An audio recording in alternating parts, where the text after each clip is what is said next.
Progressive Squad member Congressman Jamal Bowman resorting to desperate claims like this to trash Republicans ahead of the midterms. We got to understand that this is a group that has been radicalized and have been pushing for violence and pushing for even civil war. So that is what's at stake right now in terms of this election. Our democracy is hanging by a thread, and Black and brown people, our lives are in the balance if these people come back into power. Republican congressional candidate Jeremy Hunt joins me now. Jeremy, literally every word he said there was false. How irresponsible is that kind of fear-mongering? Oh, I mean, it is completely irresponsible, and it's reflective of a movement that has lost all momentum.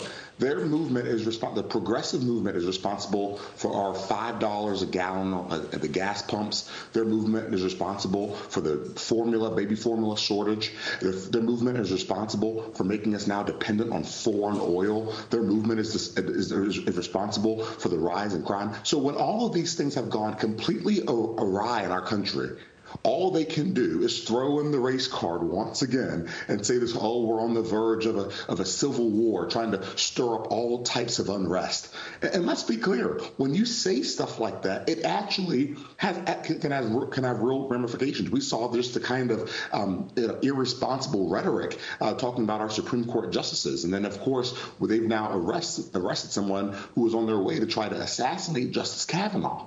I mean, so we see this all the time. Democrats, they get desperate and they start throwing around racial, trying to stir up racial unrest. But guess what? Communities around the United States are not buying it. You go to our community here in Southwest and Middle Georgia. No one is listening to Jamal Bowman or the progressive left anymore because we've seen the results of what happens when they're in charge. How do Black Republicans and Republicans in general counter this false narrative that Bowman and so many on the progressive left are trying to spin?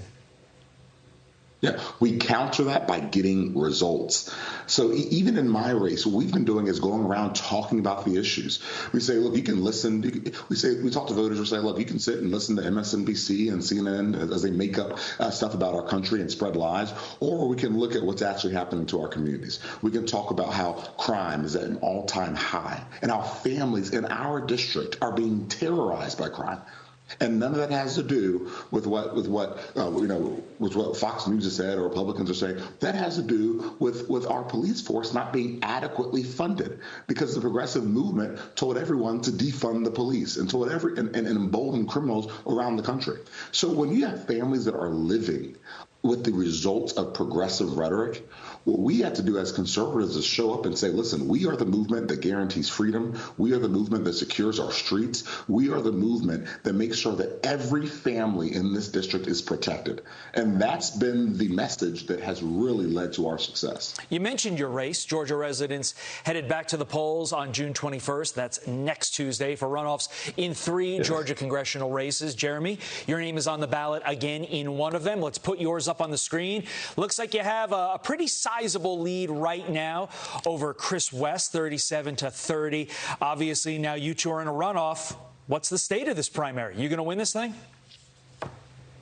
Absolutely. We are so fired up. As we're going around the district, I'm the only candidate that's visited all 30 counties in our district. And that's really what has led to our success. We've actually ended up having 8 sheriffs that have gotten behind me and endorsed me. And I'm talking about not just endorsing me over my primary opponent, but even over Sanford Bishop, the Democrat incumbent. Sheriffs coming out and saying, who have previously been with Bishop, saying, look, we're done. We need a candidate who's actually going to fight for law enforcement. We need a candidate who's actually going to help us with recruitment and being able to raise the wage of our police officers. And then we've also earned the support of our farmers. We've been highlighting how our farmers have been disproportionately impacted by Joe Biden's economy.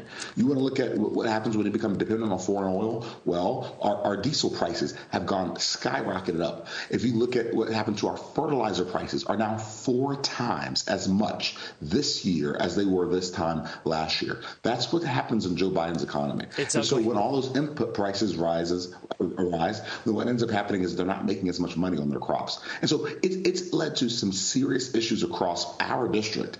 And I'm thankful that I've earned the support of the major farmers in our district, of the sheriffs, and of all just the grassroots folks around our area. And so I'm excited. We're just asking everyone, early voting starts tomorrow. And I ask everyone to go to my website, jeremyforgeorgia.com. If you can, chip in $5, $10, $15. It helps Jeremy us. Hunt always gets that plug in. Jeremy, thank you, our friend. We appreciate it. Good luck. We'll check back in with you. Thanks, Todd. This